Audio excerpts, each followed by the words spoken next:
नमस्कार, आप देख रहे हैं वीके न्यूज और मैं युधिष्ठिर उपाध्याय। झारखंड के धातकीडीह गांव में करीब 1.5 साल पहले तबरेज अंसारी की मौत का मामला सबसे ज्यादा सुर्खियों में रहा था। इस मामले के सहारे पूरे देश में मॉब लिंचिंग का माहौल होने का दुष्प्रचार भी जोर शोर से फैलाया गया था। खासकर प्रोपेगेंडाबाज मीडिया संस्थानों ने तबरेज की मौत पर झूठ फैलाने की पूरी कोशिश की, तो वामपंथी और कट्टरपंथियों की जमात ने इस मामले को लेकर जमकर छाती पीटी। कईयों ने देश में इस्लामोफोबिया के आरोप पड़ने शुरू कर दिए, तो कईयों ने इंटॉलरेंस की बात कहते हुए अवार्ड वापस करने शुरू कर दिए। कुल मिलाकर ऐसा माहौल बनाने की कोशिश की गई कि बीजेपी के आने से पूरे देश की स्थिति बिगड़ गई है। लेकिन पुलिस इस मामले को गंभीरता से लेते हुए लगातार जांच करने में जुटी हुई थी और देश के सामने सच्चाई लाने के लिए हर पहलू पर निगाह रखे हुए थी। इसीलिए अब पुलिस की कार्रवाई में एक बड़ी कामयाबी मिली है, जो तबरेज को मासूम बताकर प्रोपेगेंडा फैलाने वालों की बोलती बंद कर देगी। दरअसल अब इस घटना के दिन चोरी किए गए 2 मोबाइल फोन्स के साथ आरिफ अंसारी को पुलिस ने धर दबोचा है।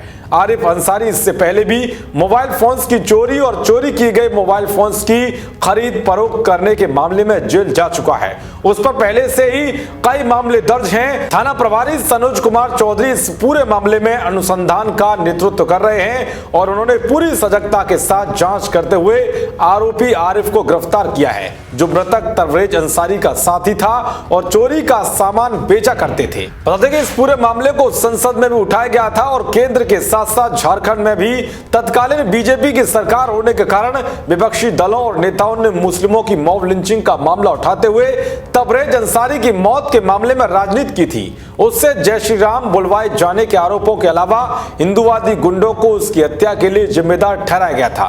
मोबाइल फोन्स की चोरी का यह मामला 17 जून 2019 का है। यह घटना धातकीडीह गांव में घटी थी। इस मामले को गांव के हेमसागर प्रधान और राजेश प्रमाणिक ने दर्ज कराया था। ये मोबाइल फोन्स उनके घर से ही चोरी हो गए थे। इसके बाद से ही पुलिस ने इन चोरी हुए मोबाइल फोन्स के EMI नंबरों को नोट करके उन्हें ट्रेसिंग के लिए सर्विलांस पर रख दिया था और इस पर नजर रखी गई थी।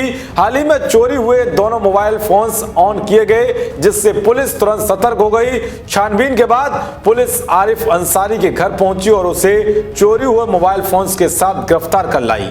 धातकीडीह गांव में हुई चोरी की इस घटना के बाद ही ग्रामीणों ने तबरेज अंसारी को पकड़कर पीटा था।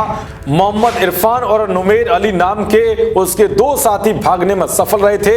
ये दोनों अब भी फरार हैं और पुलिस उन्हें गिरफ्तार नहीं कर सकी।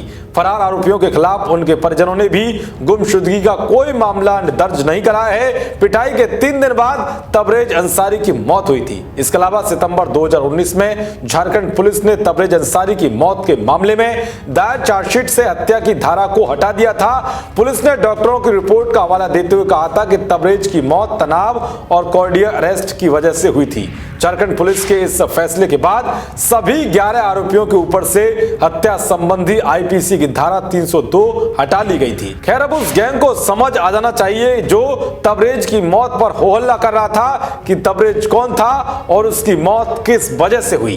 देश और दुनिया की तमाम खबरों को पाने के लिए देखते रहिए वीके न्यूज। नमस्कार।